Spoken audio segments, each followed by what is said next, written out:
family doesn't want to be there. In a 2017 interview, remember when LeBron James during All-Star Weekend in New Orleans went to that barber shop and Draymond Green and 2 Chainz and company were there and they had that big old conversation? In that interview, for the first time, LeBron opened up about his family actually not supporting his decision to return back home to Ohio. For me, when I decided to go back and I talked to Mav and Rich and Randy and everybody, I had to let them know some people were on the fence. Even my wife was like, my mama and my wife was like, fuck that, I ain't with that. My mom was definitely like, fuck that, we ain't going back. LeBron told the group. For me, it was more, I had to finally be like, you know what, Mom, it ain't really about that. Me going back is more of a bigger picture and more about all these kids, all these people who needed inspiration and needed a way to get out. And I believe I am the way out. So as much as my mom means everything to me and as much as my wife means everything to me and my kids, my mom was like, you go back, I ain't going back with you. She was like, I'm staying in Miami. I had to be like, let's not worry about the small shit and let's worry about building something that's bigger than our name, he explained. Now obviously no one in their right mind will pick to live in Cleveland over South Beach, but it's deeper than that.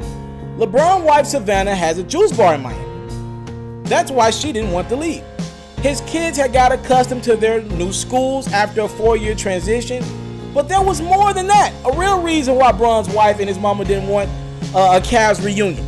Reason number 3, the Cavs owner Dan Gilbert doesn't deserve him. Do you remember the Cavs owner letter to LeBron after his televised decision to leave Cleveland?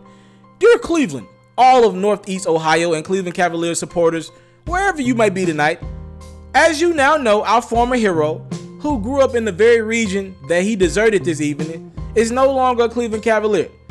This was announced with a several-day narcissistic self-promotional buildup culminating with a national TV special of his decision. Unlike anything ever witnessed in the history of sports and probably the history of entertainment, clearly this is bitterly disappointing to all of us. The good news is that the ownership team and the rest of the hardworking, loyal, and driven staff over here at your hometown Cavaliers have not betrayed you, nor never will betray you. There is so much more to tell you about the events of the recent past and our more than exciting future. Over the next several days and weeks, we will be communicating much of that to you. You simply don't deserve this kind of cowardly betrayal. You have given so much and deserve so much more. In the meantime, I want to make one statement to Cleveland tonight.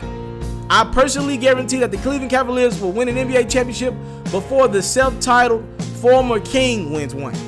This shocking act of disloyalty from our homegrown chosen one sends the exact opposite lesson of what we would want our children to learn and who we would want them to grow up to become.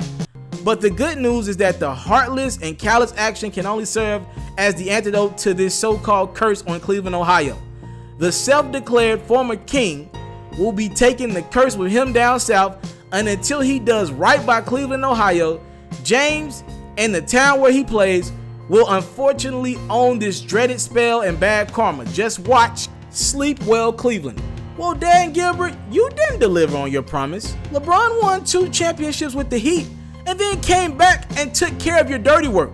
LeBron and his family had every right to never return to that organization after he dedicated the first 7 years of his career, averaging over 27, 7, and 7, to a lottery-bound franchise.